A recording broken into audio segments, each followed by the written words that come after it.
চলুন দেখি ইসলাম সম্পর্কে আপনি কতটা জানেন। 4টি প্রশ্নের মধ্যে কয়টি সঠিক উত্তর দিতে পারেন?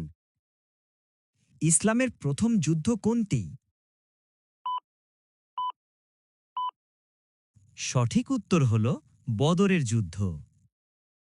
ইসলামের প্রথম শহীদ কে? সঠিক উত্তর হল সুমাইয়া রাদিয়াল্লাহু আনহা। ইসলামে প্রথম মুয়াজ্জিন কে ছিলেন? উত্তরটি পারলে কমেন্টে লিখুন। সঠিক উত্তর হল হজরত বিলাল রাদিয়াল্লাহু আনহু। মুসলমানদের প্রথম কিবলা কোনটি ছিল? উত্তর দেখার আগে ভিডিওটি শেয়ার করুন। ইলম ছড়িয়ে দেওয়াও সাদাকা।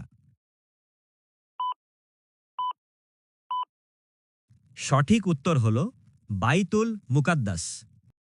কে কটা পেরেছেন কমেন্টে লিখুন।